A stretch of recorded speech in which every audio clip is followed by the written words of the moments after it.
Salam, Horas. Saudara yang terkasih di dalam nama Tuhan Yesus Kristus, pada hari ini Selasa 12 Mei 2020, saya menyapa kita semua melalui doa dan firman Tuhan. Oleh karena itu, marilah kita berdoa. Kasih karunia dan damai sejahtera dari Allah Bapa kita dan Tuhan Yesus Kristus kiranya menyertai saudara sekalian. Amin.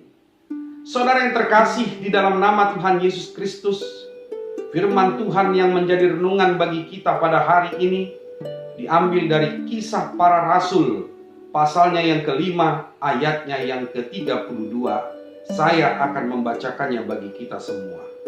Dan kami adalah saksi dari segala sesuatu itu, kami dan Roh Kudus yang dikaruniakan Allah kepada semua orang yang mentaati Dia. Saudara yang terkasih di dalam nama Tuhan Yesus Kristus, banyak mujizat yang dilakukan oleh Petrus dan rasul-rasul sehingga membuat orang Yahudi pada waktu itu banyak yang percaya kepada Yesus sebagai Mesias. Tetapi imam-imam dan majelis tua-tua Yahudi menangkap dan memenjarakan mereka. Tetapi setelah malaikat Tuhan membuka penjara dengan menggoncangkan penjara tersebut, maka Petrus dan rasul-rasul keluar kembali menyampaikan dan mengajarkan firman Tuhan dan mengatakan di tengah-tengah orang Yahudi bahwa Yesus adalah Mesias, dan kembali semakin banyak orang yang bertobat dan percaya menerima kabar keselamatan itu.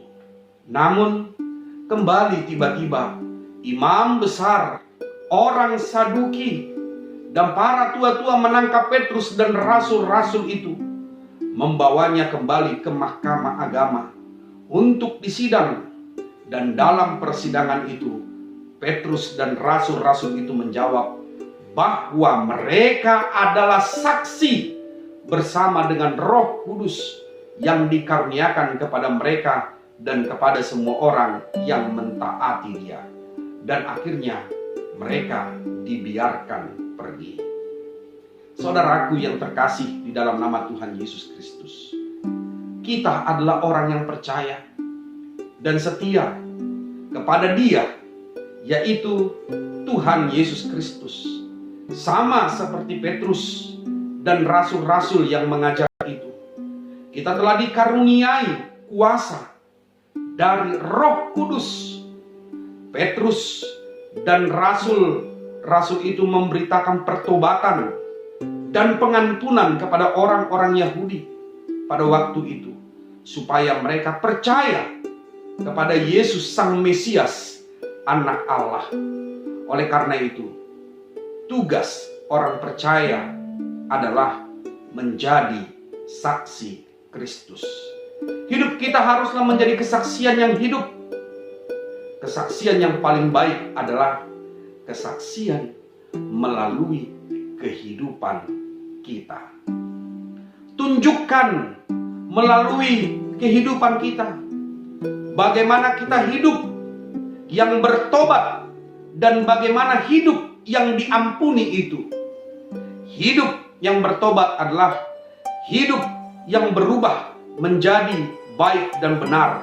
Sedangkan hidup dalam pengampunan adalah kalau kita mau dan mampu mengampuni orang lain. Amin. Kita berdoa. Tuhan Yesus Kristus, jadikan kami saksi supaya banyak orang yang percaya dan bertobat.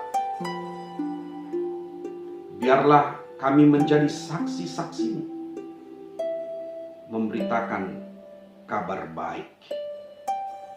Ajar kami Tuhan, agar bersaksi melalui kehidupan kami, menunjukkan kehidupan yang bertobat, Jikalau Tuhan telah mengampuni kami, ajar kami menjadi saksi-Mu juga untuk dapat mengampuni orang lain. Terima kasih Tuhan. Di dalam nama Yesus Kristus kami berdoa. Amin.